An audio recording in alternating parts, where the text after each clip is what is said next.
J'ai été dans la cellule 704 et que j'ai trouvé cette image sur Internet, c'est exactement la même image que notre cellule. De toute façon, j'ai changé de cellule maintes fois et toutes les cellules se ressemblent. Une petite pièce, il y a une quarantaine de personnes. Au fond, ce que vous voyez aussi, c'est des toilettes sans porte.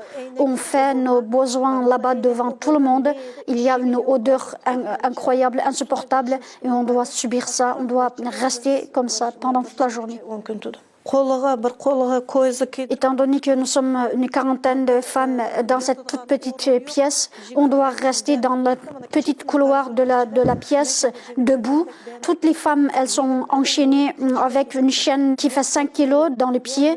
L'une des mains, elle est attachée avec une menotte à la chaîne du pied. Donc, on ne peut pas rester totalement debout. On reste penché vers le pied.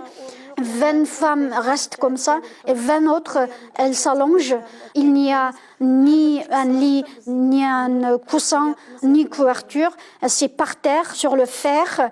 Et toutes les 2 heures, on doit changer immédiatement de place et que les 20 femmes, elles tiennent demi-debout et que les 20 autres, elles s'allongent de nouveau. Je suis restée ainsi avec ces chaînes pendant 1 an, 3 mois et 10 jours. Dans la pièce, chacun des 4 coins, il y a une caméra. Et puis aussi, à côté des toilettes, il y a le haut-parleur. Les policiers, ils ne rentrent pas. Ils donnent tous les ordres par le haut-parleur, par exemple, comme ne parlez pas en ouïghour, parlez en chinois, chantez les chants à la gloire du parti, etc.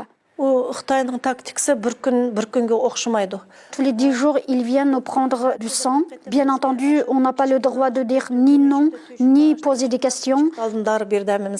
Ensuite, ils nous donnent des médicaments qu'on ne connaît pas une fois par semaine. À 52 ans, à l'époque, j'avais toujours mes règles.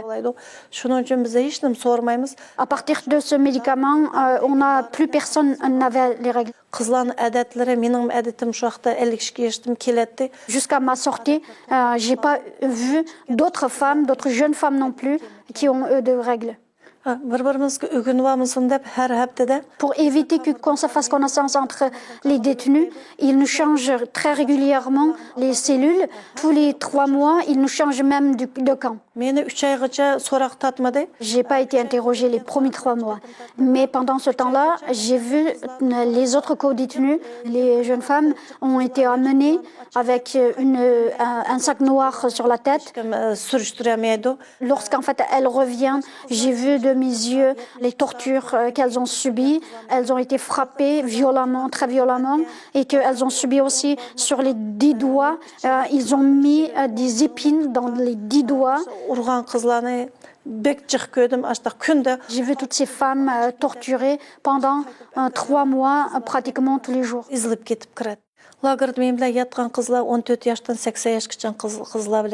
J'ai été co-détenue avec les femmes entre 14 jusqu'à 80 ans. Ce qui était le plus choquant pendant toute la durée, c'était une jeune femme a été amenée. Elle venait d'accoucher. On lui a arraché le bébé. Elle ne sait pas son bébé où est-ce qu'il a été amené. Mais quand elle était arrivée dans la cellule, du lait coulait de ses sangs. Les policiers lui ont donné un médicament qui a immédiatement arrêté son lait. Mediapart.